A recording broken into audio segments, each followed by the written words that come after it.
أغانينا عمرها ما انفصلت عننا. الأغنية عايشة في كل تفاصيل حياتنا، بتعبر عننا وبتشكل مساحة كبيرة في أفلامنا. تعالوا نعيش مع الأغاني القديمة والجديدة في الأفلام من أغاني الأفلام.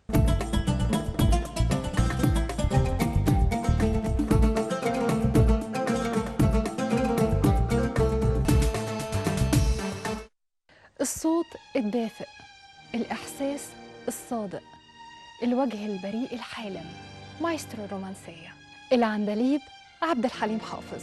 وحلقة جديدة في ذكرى رحيلة من أغاني الأفلام. ولد عبد الحليم حافظ في 21 يونيو عام 1929 بقرية الحلوات بمحافظة الشرقية. كان بيحب الموسيقى من صغره، وكان رئيس لفرقة الإنشاد الديني في مدرسته. وفي عام 1943 التحق بمعهد الموسيقى العربية. المفارقة إن عبد الحليم حافظ درس في قسم التلحين، بينما درس كمال الطويل في قسم الأصوات، وتقابلوا في المعهد ولكنهم تبادلوا الأدوار في الحياة العملية والفنية. وغنى عبد الحليم حافظ أجمل الأغنيات من ألحان كمال الطويل، ومن بينهم أغنية على قد الشوق من كلمات محمد علي أحمد، واللي أعاد غنائها في فيلم لحن الوفاء عام 1955. ونجح عبد الحليم حافظ في فيلمه الأول لحن الوفاء، ثم توالت أعماله السينمائية، وقدم في نفس العام 3 أفلام، فيما سمي هذا العام بالعام الذهبي لعبد الحليم حافظ سينمائيا كما وصفوه. والأفلام هي أيامنا الحلوة، أيام وليالي، وليالي الحب، واللي غنى فيها لأول مرة من ألحان موسيقار الأجيال محمد عبد الوهاب وكلمات حسين السيد أغنية توبة.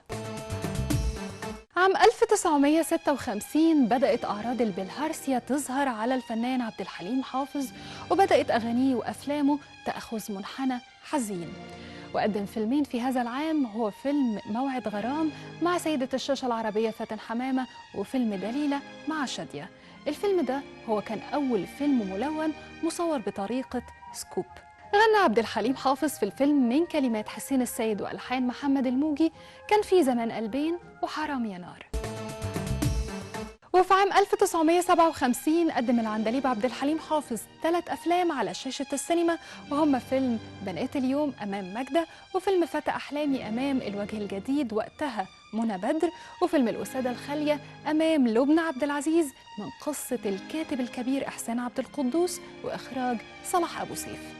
غنى عبد الحليم حافظ في الفيلم مجموعة من أجمل أغانيه، ومن بينهم أغنية مشغول وحياتك، أول مرة تحب يا قلبي، وأغنية تخنو واللي لحنها له العبقري بليغ حمدي.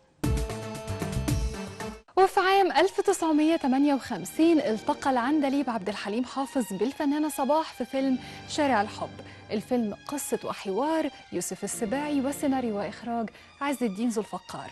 غنى العندليب في الفيلم 4 أغنيات كتبهم جميعا مرسي جميل عزيز، ومن بينهم أغنية الليالي اللي لحنها محمد الموجي، وأغنية نعم يا حبيبي نعم في نهاية الفيلم من ألحان كمال الطويل.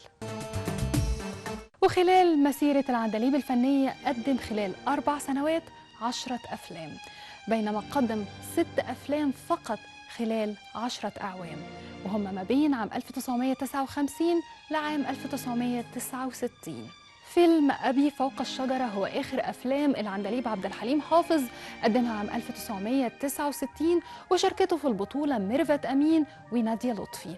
الفيلم من إخراج حسين كمال، وقدم من خلاله مجموعة من أجمل أغنياته تنوعت ما بين الحزن والفرح والرومانسية، ومن بينهم أغنية أحضان الحبايب من كلمات الشاعر الكبير عبد الرحمن الأبنودي وألحان محمد الموجي.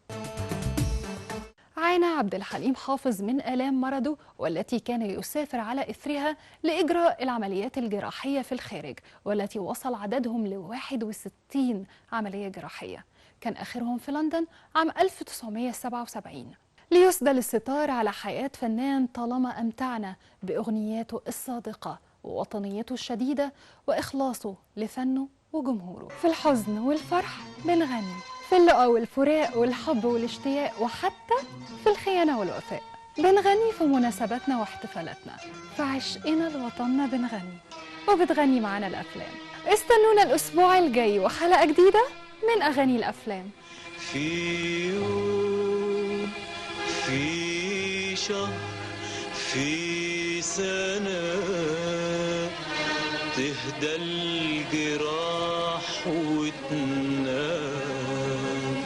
وعمر جرحي أنا أطول من الأيام. وداع يا دنيا الهنا، وداع